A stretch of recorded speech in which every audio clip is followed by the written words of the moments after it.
Alright, guys, we're back here with Frank in Yakima, Washington. How's it going, Frank? It's going all right. Kind of How's rough your day. How's Kind your day been? it's kind of wet and rainy. It's not the best day. Yeah, it could be better, but I'm alive. What kinds of things do you do to stay out of the rain?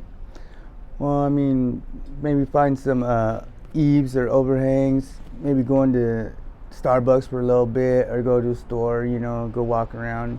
I'd say like Sure. see if you can panhandle up a couple bucks. You go spend some time either on the bus for like $1, or go in the store and go buy something so you can walk around.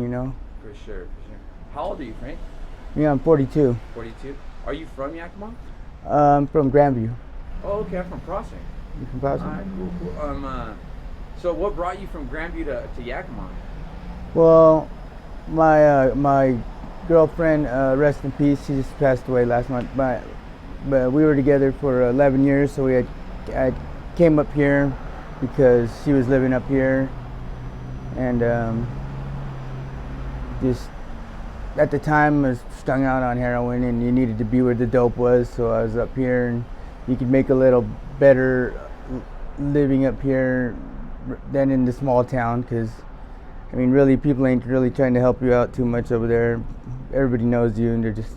But up here, you can kind of get a little bit of spare change here and there, feed yourself. So you mentioned that you do heroin. What else do you do? What other drugs? Well, for 28 years, I was a heroin addict, and then I got on the Suboxone program, and I was clean for the better part of 3.5 years, and Wow. yeah, it was pretty good. And after that, I went to the methadone program, which worked out pretty good until I got into an argument with one of the people there on the board, Jenna, and she just said that she kicked me out the program just for her personal reasons. So, I Dang. mean, I was doing good. Yeah. It's hard out here when you're strung out on opioids and opiates of any kind, drugs period, but opiates especially. What other drugs do you do? Do you do fentanyl?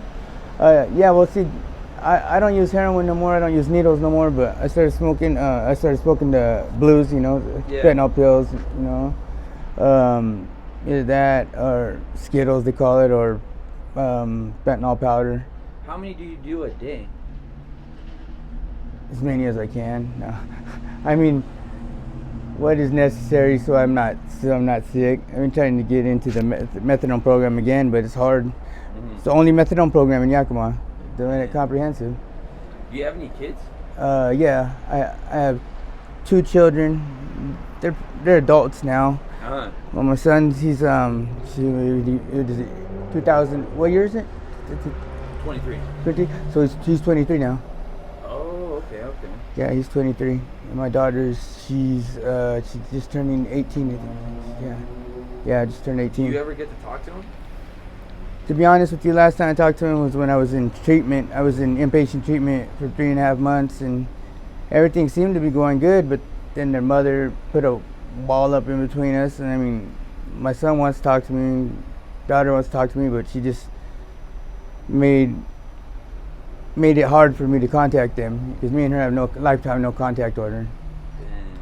I mean, when I was strung out on heroin, I was kind of I had a quick fuse. Yeah, yeah.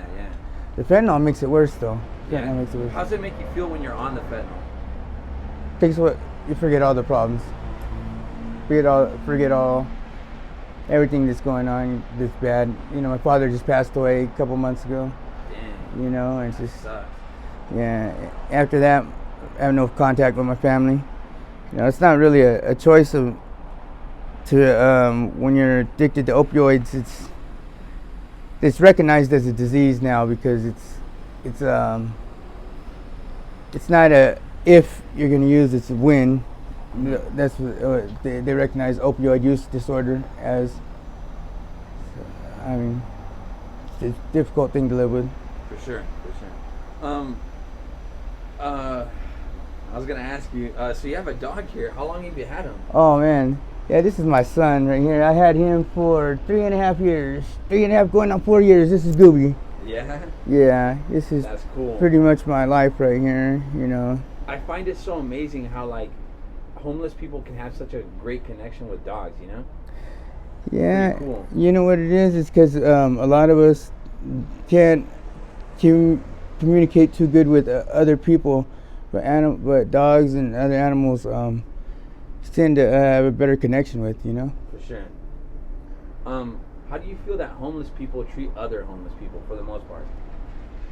It's weird because there's different circles, you know. There's people that drink, there's people that smoke meth, there's people that use blues, and you know, and there was heroin, but now heroin's pretty much on the going out because they're replacing it with the fentanyl and the blues, and I mean between all those different groups, they don't talk to each other really. There's this, Oh, really? I yeah. didn't know that. Well, the heroin carries the stigma because of the use of needles, and you never get rid of that. I mean, even when I was clean for those 3.5+ years, my family didn't know how to act because it's the first time they've been around me and I wasn't using. They still get the stigma for the needles. My sister would be, I don't want no needles in my house. My mom, don't bring no needles in my house. I'm not using no more, you know? Mm-hmm. But it seems like they can never see past that, you know? It's, yeah. What do you do to try to stay motivated and positive out here? I just spend my time with this little guy. Like, I just talk to him, go take him on walks, play with him, you know, and For sure. my girlfriend, me and her spend time together and we just try to accomplish our goals of trying to get housing, trying to get, you know, a job, or trying to get everything together, trying to get back in the methadone program. But that's up to a board, and if they vote against it, then they won't let you in. Okay, it's difficult. Where'd you sleep last night? I slept in a car, an old car that was just broke down. Well, it's like it doesn't have windows and stuff like that, but it's something, you know. That's better than being out. Yeah. Open, Yeah, because it's barely getting bearable as far as the cold. Because before it was just bone chilling. For Yeah. sure. How do you keep it warm in there? We got to cover the windows with some plastic or blankets, and then you got to have like 4 or 5 blankets and kind of put them over your head so your breath gets caught underneath there and keeps you warm, you know. Probably put bags on your feet over your socks, you know, and man, yeah, like plastic will keep you warm, you know. In between cloth, or if you don't have cloth, just cover yourself with plastic. I mean, cardboard, you got to keep cardboard around too to kind of insulate. Yeah. What's the craziest thing that you have seen out here in the streets? The craziest thing I've seen, like what sort of crazy? Like anything that you find like that just like sticks out in your brain. That maybe that you lived or that you saw. Oh well, I've seen several people gang up on a solo person and just beat the brakes off of them. I mean, like 7, 8 people just beating one person up, and you know, and person's not doing too good after that. You know what I mean? And you even say, what's so crazy about that? It's just when you see it and you're like thinking to yourself, well, don't you think they had enough or something? And I don't know, it's a mob mentality, I guess. Yeah. Yeah. For sure. I mean, I guess it means when you know the people, it's a little different, you know? What's your message to the youth about homelessness? Well, my message to the youth about homelessness is you need to plan and stick to your plan, accomplish your goals, and keep moving ahead when you're in school. And I mean, it may sound like cliche, it may sound like something that you hear from all your teachers, but that's because it's true. If you don't have something planned for the future, if you're going to be a career student, that's good too, because you'll have housing, you'll be in college, you know.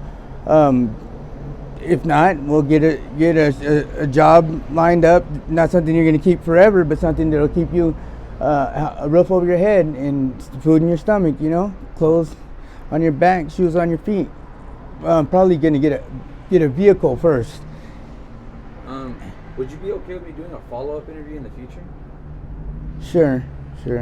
And then, would you be okay with me posting this on my YouTube channel? Sure.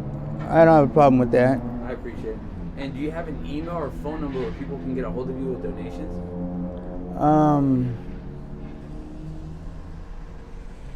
So I really don't right now, to tell you the truth. All I can say is 102.